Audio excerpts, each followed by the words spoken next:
केंद्र सरकार हर जरूरतमंद कोविड मरीज और अस्पताल तक ऑक्सीजन आपूर्ति करने का युद्ध स्तर पर कर रही है प्रयास। इसके लिए विदेशों से सैकड़ों टन ऑक्सीजन कंसंट्रेटर्स किए जा रहे हैं आयात। देश में कोरोना टीकाकरण तेजी से जारी। देश में अब तक लगाए जा चुके हैं 15 करोड़ से अधिक लोगों को कोरोना के टीके। 60 साल से ऊपर के 5 करोड़ से अधिक लोगों को दी जा चुकी है पहली खुराक। प्रदेश के 17 जिलों में त्रिस्तरीय पंचायत चुनाव के चौथे और अंतिम चरण में मतदान जारी। सभी जिलों में सुरक्षा के व्यापक किए गए हैं इंतजाम। कोविड प्रोटोकॉल का किया जा रहा है पालन। और प्रदेश में गेहूं खरीद में देखी जा रही है तेजी। सरकार ने गेहूं खरीद के लिए जिलों के लक्ष्य को किया समाप्त। अब कोई भी किसान कितना भी गेहूं बेच सकता है। खरीद केंद्रों पर कोविड प्रोटोकॉल के अनुसार की जा रही है गेहूं की खरीद। नमस्कार, मैं हूं तरन्नुम रिजवी। अब समाचार विस्तार से। कोरोना काल की दूसरी लहर में ऑक्सीजन की आपूर्ति हर अस्पताल में और हर जरूरतमंद कोविड मरीज तक पहुंचाने के लिए देश विदेश से पुरजोर कोशिशों का सिलसिला आगे बढ़ रहा है। भारतीय रेल अब तक 510 मीट्रिक टन तरल ऑक्सीजन महाराष्ट्र, दिल्ली, यूपी और मध्य प्रदेश पहुंचा चुकी है। इसके साथ ही केंद्र सरकार ने बड़ा फैसला किया है कि पीएम केयर्स कोष से 1 लाख पोर्टेबल ऑक्सीजन कंसंट्रेटर्स खरीदे जाएं। साथ ही इसी फंड से 500 नए पीएसए प्लांट स्थापित किए जाएंगे। डीआरडीओ भी पीएम केयर्स फंड से 3 महीने के भीतर 500 मेडिकल ऑक्सीजन प्लांट स्थापित करने जा रहा है, जिसमें लड़ाकू विमान तेजस के लिए विकसित की गई तकनीक का इस्तेमाल किया जाएगा।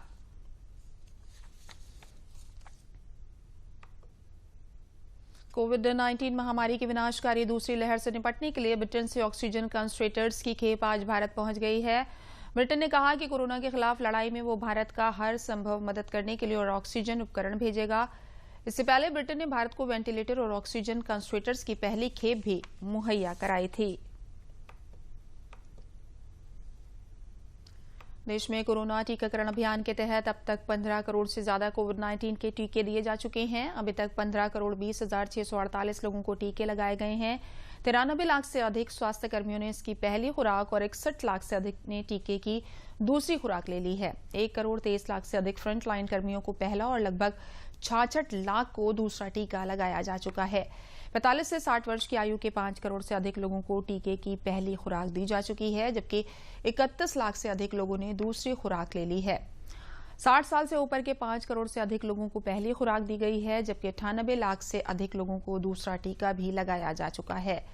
कल 21,93,000 से ज्यादा लोगों को टीके लगाए गए। इनमें से करीब 12 लाख लाभार्थियों को पहली खुराक और 8 लाख से अधिक लाभार्थियों को टीके की दूसरी खुराक दी गई। कोरोना के तीसरे चरण के टीकाकरण के लिए 1 करोड़ से अधिक लोगों ने पंजीकरण कराया है। 18 वर्ष से अधिक आयु के लोगों के कोविड टीकाकरण का पंजीकरण कल शाम 4 बजे से शुरू हो गया। ऐसे लोगों को अगले महीने की 1 तारीख से टीका लगाया जाएगा। सभी योग्य व्यक्ति CoWIN portal, cowin.gov.in, Aarogya Setu app और उमंग ऐप पर पंजीकरण करा सकते हैं। पंजीकरण कैसे करा सकते हैं, आइए देखते हैं इस वीडियो में।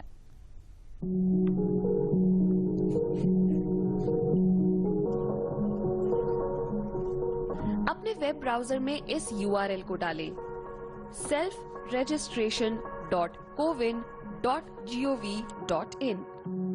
अब अपना मोबाइल फोन नंबर डालिए और OTP नंबर जनरेट करें।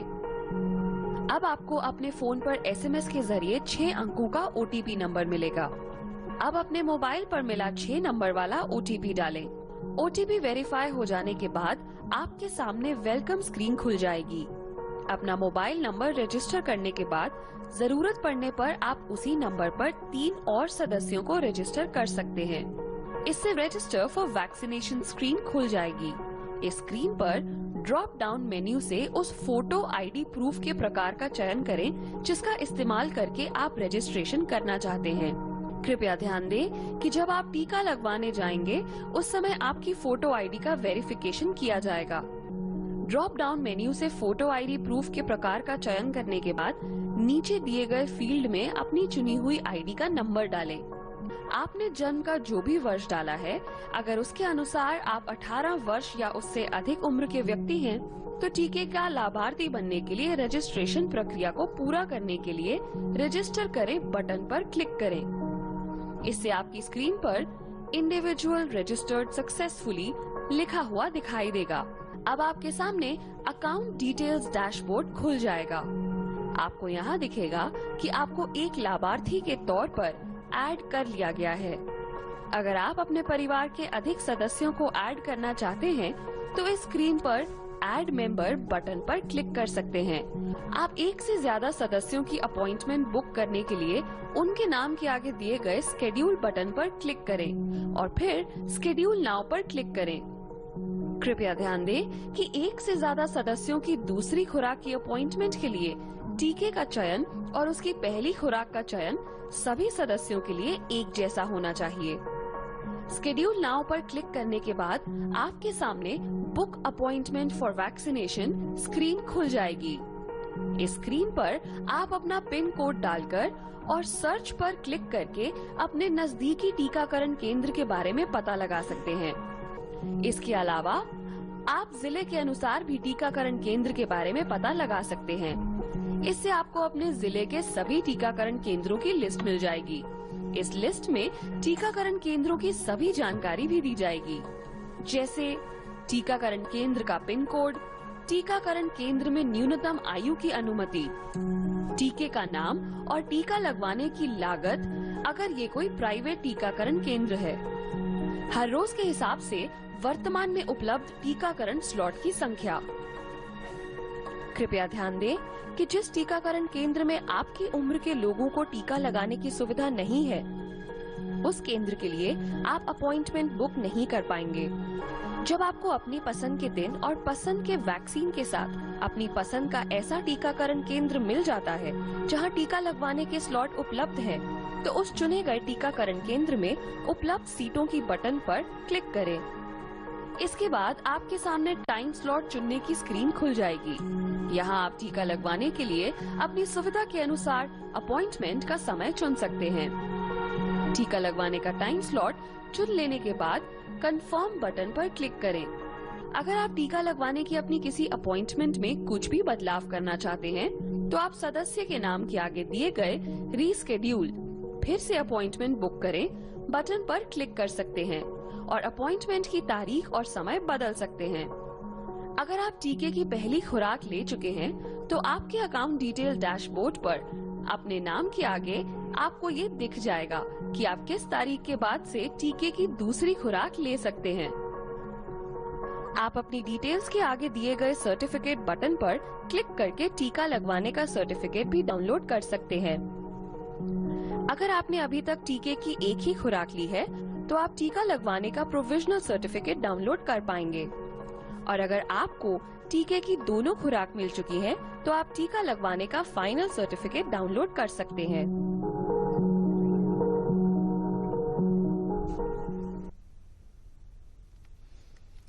देश भर में कोरोना के मामलों में बढ़ोतरी जारी है। कोरोना संक्रमण के ताजा आंकड़ों की बात करें तो पिछले 24 घंटों में देश भर में कोरोना के 3,79,000 से अधिक मामले सामने आए हैं। साथ ही पिछले 24 घंटों में 2,69,507 मरीज उपचार कराकर स्वस्थ भी हो चुके हैं। इस समय देश में कोरोना के सक्रिय मरीजों की कुल संख्या 30,84,814 है। बीते 24 घंटों में देश भर में 3,645 मरीजों की मौत हुई है। कोरोना मृत्यु दर घटकर 1.11% हो गया है, जिसके बाद मृतकों का कुल आंकड़ा बढ़कर 2,04,832 हो गया है।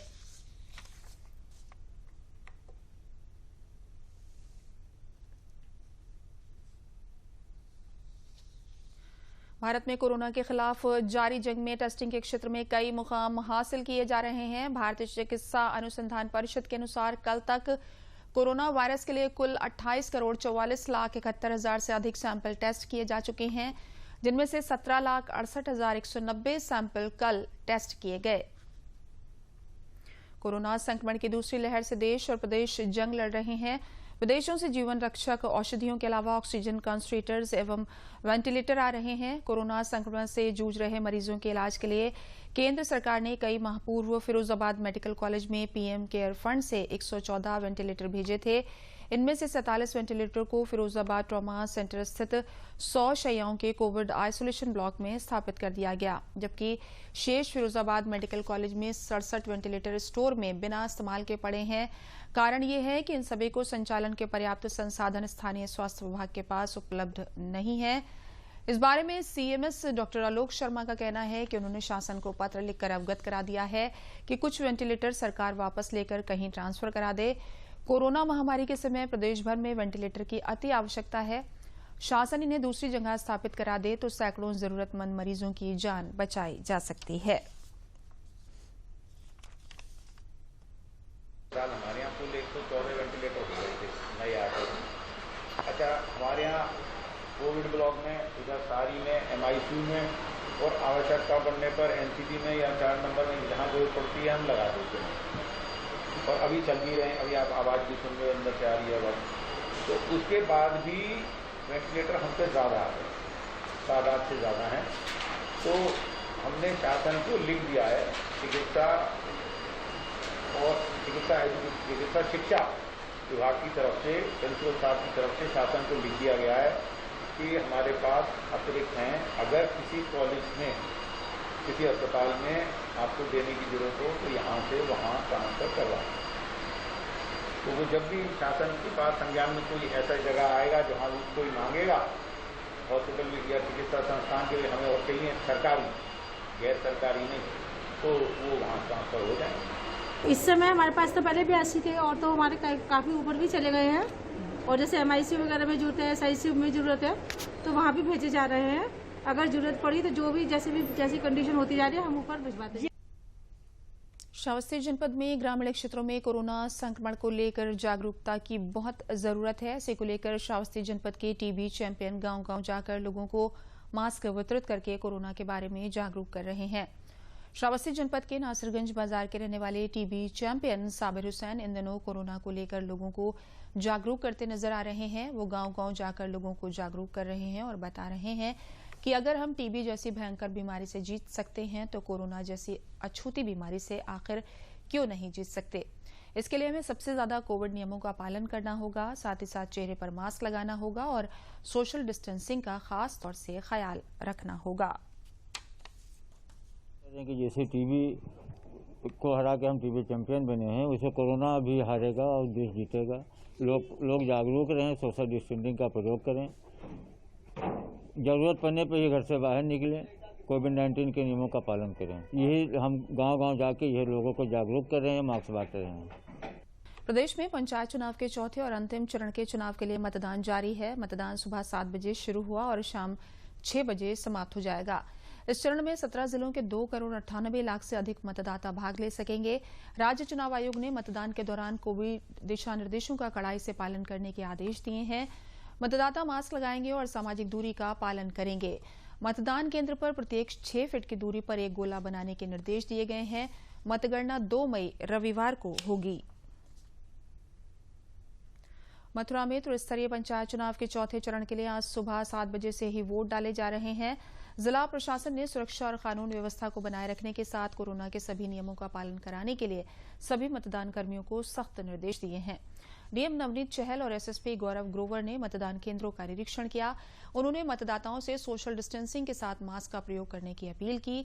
एसएसपी ने बताया है कि चुनाव शांतिपूर्ण तरीके से हो रहा है। शांति व्यवस्था को बिगाड़ने वाले लोगों पर खास नजर रखी जा रही है और उनके खिलाफ सख्त कार्रवाई के आदेश दिए गए हैं। मैं देख रही हूँ कि यहाँ पे काफी उत्साह है लोगों में और सभी अपना मतदान कर देने आए हैं। तो देख रही हूँ मैं काफी डिस्टेंस, मतलब 2 गज की दूरी में भी खड़े हैं लोग और उत्साहित हैं और सबने मैं ऐसे प्रत्याशी को चुनना चाहती हूँ जो अच्छा हो गांव के लिए, समाज के लिए और वो कुछ करे अपने। बहुत अच्छा है और बहुत अच्छा ये प्रशासन ने वो कर रखा है। मास्क लगाइए, अपने आराम से वोट करें। जनपद भर में सुबह से ही मतदान शुरू हो गया है और बड़ी शांतिपूर्ण तरीके से मतदान पूरे जनपद भर में हो रहा है। पूरे जनपद को सेक्टर्स और जोन्स में डिवाइड किया हुआ है। 121 सेक्टर्स और 19 जोन्स के सभी अधिकारीगण लगातार भ्रमणशील रहकर और शांतिपूर्ण चुनाव सुनिश्चित करा रहे हैं। इसके अतिरिक्त 6 सुपर जोनल मजिस्ट्रेट्स भी लगाए गए हैं, जिनके द्वारा भी लगातार भ्रमण कर इंश्योर किया जा रहा है कि शांतिपूर्ण मतदान हो। जो अति संवेदनशील प्लस हमारे मतदान केंद्र हैं, वहाँ पर वीडियो कैमरा की व्यवस्था कराई गई है और संवेदनशीलता के हिसाब से ही विभिन्न जगहों पर पुलिस बल की भी पर्याप्त रूप से तैनाती की गई है। बहराइच में आज त्रिस्तरीय पंचायत चुनाव के लिए मतदान सुबह से शुरू हो गया है। तेज धूप के बावजूद सुबह से ही मतदाताओं में भारी उत्साह देखा जा रहा है। बुजुर्ग, दिव्यांग और पहली बार मतदाता बने युवाओं में भी अपने प्रतिनिधि चुनने की उमंग देखी जा रही है।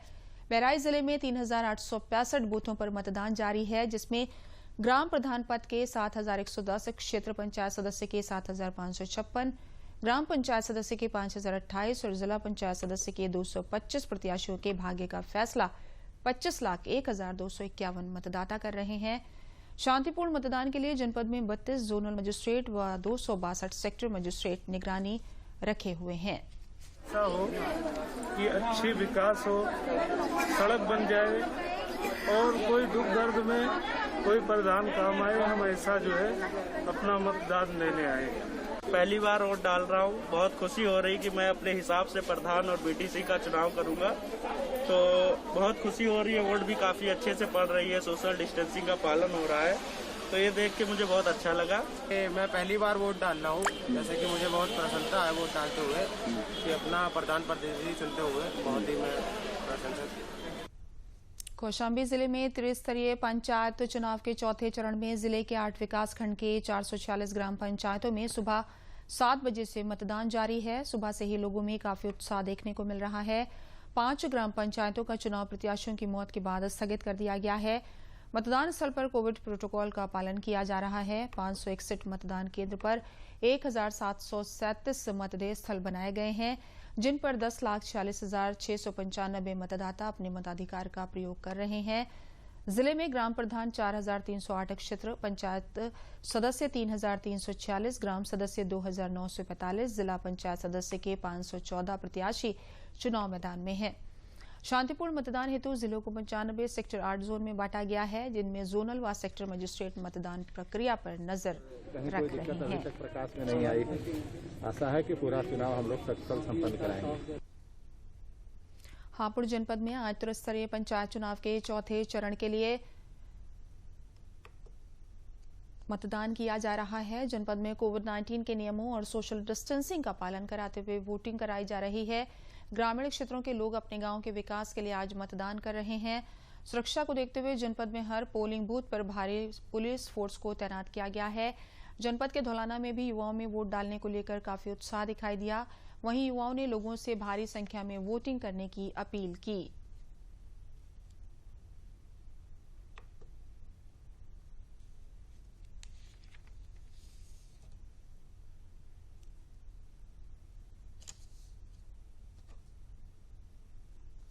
फर्स्ट टाइम वोट डालने आई हूँ और मैं इस बार चाहूँगी कि मैं अपने एक ऐसे प्रधान, ऐसे एक आदमी को वोट दूँ जो गांव का विकास करे, जो प्रधानी में बहुत कुछ ऐसा करे जो गांव के लिए बहुत अच्छा हो, गांव को विकसित करे और गांव को तरक्की की तरफ लेके जाए। जनपद बलरामपुर में गेहूं खरीद में तेजी देखी जा रही है। जनपद में गत वर्ष जहां गेहूं के 44 केंद्र थे, वहीं इस बार 54 केंद्र बनाकर गेहूं की खरीद की जा रही है। जिले में 1026 किसानों से अब तक 5,920 मीट्रिक टन गेहूं खरीदा जा चुका है, जो गत वर्ष की खरीद से 8 गुना ज्यादा है। किसानों का भुगतान 48 घंटे के अंदर उनके खाते में पहुंचने से किसान भी सरकारी क्रय केंद्रों पर गेहूं बेचने के लिए उत्साहित देखे जा रहे हैं। क्रय केंद्रों पर कोविड-19 प्रोटोकॉल का पूरी तरह से पालन किया जा रहा है। आने वाले किसानों की थर्मल स्क्रीनिंग कर उनका ऑक्सीजन लेवल भी चेक किया जाता है।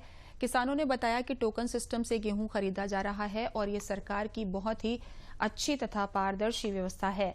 जिला खाद्य एवं विपणन अधिकारी नरेंद्र कुमार तिवारी ने बताया कि शासन द्वारा कोई लक्ष्य नहीं दिया गया है। जितने भी किसान आएंगे सबका गेहूं खरीदा जाएगा।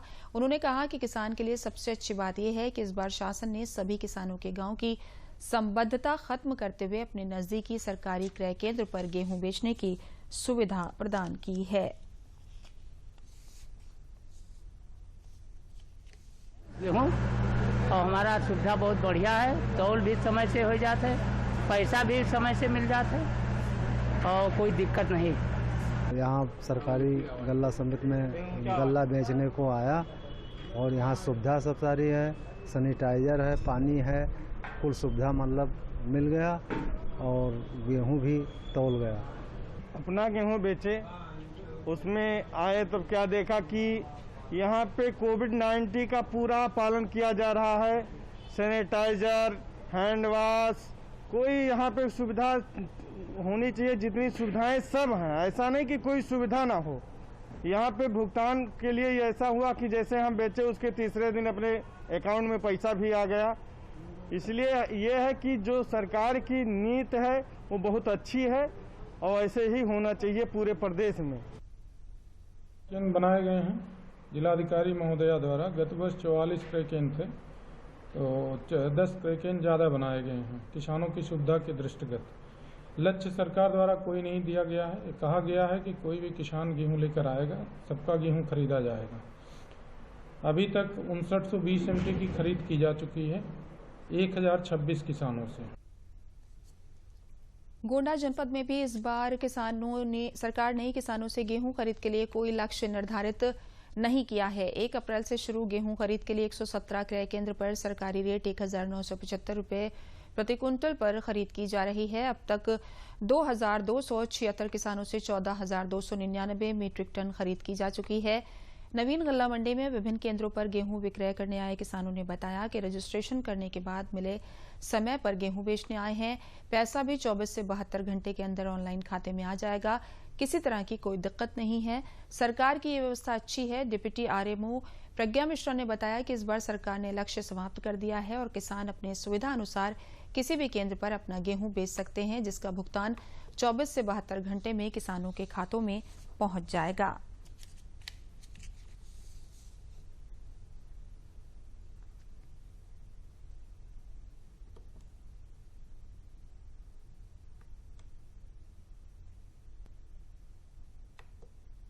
और सबसे धन्यवाद सरकार के और जिला प्रशासन के।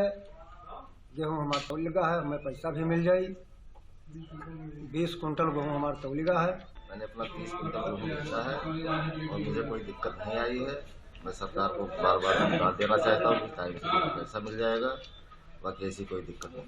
हमारा अनिल कुमार नाम है, माधवपुर से आए हैं और यहाँ पे गेहूँ बेचने के लिए लेके आए हैं। ऑनलाइन कराया था, ऑनलाइन के बाद में मुझे कागज़ मिल गया, फिर टाइम नहीं मिला, लेकिन आज मुझे टाइम मिला तो लेके आए बेचने के लिए और गेहूँ हमारा तौल गया है, कोई असुविधा नहीं हुई है। इस बार राज्य सरकार ने इसको लक्ष्य विहीन कर दिया है, मतलब जितने भी किसान आएंगे उन सभी किसानों से खरीद की जाएगी। हमारे जनपद गोंडा में 117 गेहूं क्रय केंद्रों की स्थापना की गई है, जिनमें अब तक 2276 किसानों से 14,299 MT की खरीद हो चुकी है। जनपद फतेहपुर का भी जंग आज़ादी में महत्वपूर्ण योगदान था। जंग आज़ादी में भारत मां के अनेक सपूतों ने अपने प्राणों की आहुति दी। वहीं जनपद फतेहपुर में भी ठाकुर जोधा सिंह आटैया ने भी अंग्रेजी शासन से लोहा लिया था। 28 अप्रैल 1858 को जोधा सिंह आटैया और उनके 51 साथियों को फतेहपुर में इमली के पेड़ पर फांसी दे दी गई थी। जनपद का गौरव कहा जाने वाला यह स्थल अंग्रेजी शासन की क्रूरता और स्वतंत्रता के लिए अपना सर्वस्व न्योछावर करने वाले वीर क्रांतिकारियों के त्याग की जीती जागती कहानी कहता है। उप जिलाधिकारी खागा प्रहलाद सिंह ने बताया कि यह स्थल जनपद फतेहपुर का गौरव है और हम सब इस पर गर्व करते हैं। हमारे जनपद फतेहपुर के गौरव अमर शहीद ठाकुर जोधा सिंह आटैया साहब और इनके 51 स्वतंत्रता संग्राम सेनानियों को अंग्रेजों द्वारा आज ही के दिन 28 अप्रैल 1858 को ये स्थान जो आप देख रहे होंगे वृद्ध पड़ा इमली का पेड़ है, इस इमली के पेड़ पर फांसी पे लटका करके मार दिया गया था। आज के दिन ठाकुर जोधा सिंह आटैया साहब को और अपने अमर शहीदों को श्रद्धांजलि अर्पित करने के लिए मैं यहाँ पर आया हुआ हूँ, उनको श्रद्धा सुमन अर्पित कर रहा हूँ। क्योंकि महामारी कोरोना चल रहा है, लॉकडाउन है, लोगों को बाहर अपने घरों से निकलना मना है, तो हमने लोगों से अपील भी किया है कि वे अपने अपने घरों पर ठाकुर जोधा सिंह आटैया साहब को अपने तरीके से सम्मान प्रदर्शित करें, श्रद्धांजलि समर्पित दें। जनपद का गौरव है और इसको हम एक उपलक्ष्य के तौर पे मानते हैं कि यहाँ पर श्रीमान जोधा सिंह आटैया, अमर शहीद जोधा सिंह आटैया और उनके 51 साथियों ने जो हमारे देश के लिए, जो हमारे भविष्य के लिए, आने वाले कल के लिए जो बलिदान दिया, उसके लिए हम बहुत बहुत उनके लिए श्रद्धासुमन अर्पित करते हैं। टोक्यो 2020 ओलंपिक के आयोजनकर्ताओं ने खेलों के दौरान कोरोना संक्रमण को नियंत्रित करने के लिए कल कड़े उपायों की घोषणा। इनमें खिलाड़ियों का रोजाना कोविड परीक्षण करने की योजना भी शामिल है। ओलंपिक खेल शुरू होने में मात्र 3 महीने का समय बचा है और जापान में टीकाकरण अभियान धीमी गति से चल रहा है। इस वजह से खेलों के आयोजन के बारे में चिंताएं उठनी शुरू हो गई हैं। टोक्यो 2020 के आयोजन समिति के अध्यक्ष ने कहा कि आयोजक जहां तक संभव हो सके बड़ी संख्या में दर्शकों को खेलों को देखने की अनुमति देना चाहते हैं और वे उनकी सुरक्षा सुनिश्चित करने के लिए हर संभव उपाय करने को तैयार हैं।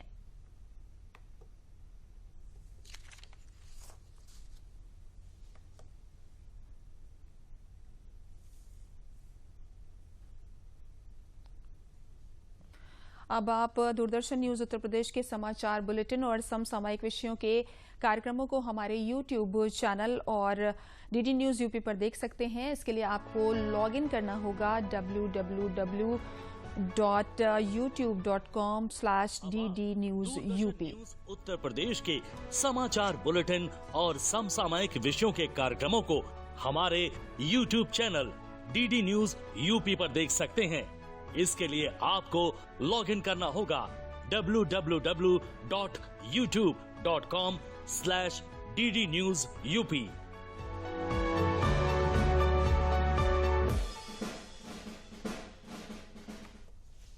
अंत में प्रमुख समाचार एक बार फिर। केंद्र सरकार हर जरूरतमंद कोविड मरीज और अस्पताल तक ऑक्सीजन आपूर्ति करने का युद्ध स्तर पर कर रही है प्रयास। इसके लिए विदेशों से सैकड़ों टन ऑक्सीजन कंसंट्रेटर्स किए जा रहे हैं आयात। देश में कोरोना टीकाकरण तेजी से जारी। देश में अब तक लगाए जा चुके हैं 15 करोड़ से अधिक लोगों को कोरोना के टीके। 60 साल से ऊपर के 5 करोड़ से अधिक लोगों को दी जा चुकी है पहली खुराक। प्रदेश के 17 जिलों में त्रिस्तरीय पंचायत चुनाव के चौथे और अंतिम चरण में मतदान जारी। सभी जिलों में सुरक्षा के व्यापक किए गए हैं इंतजाम। कोविड प्रोटोकॉल का किया जा रहा है पालन।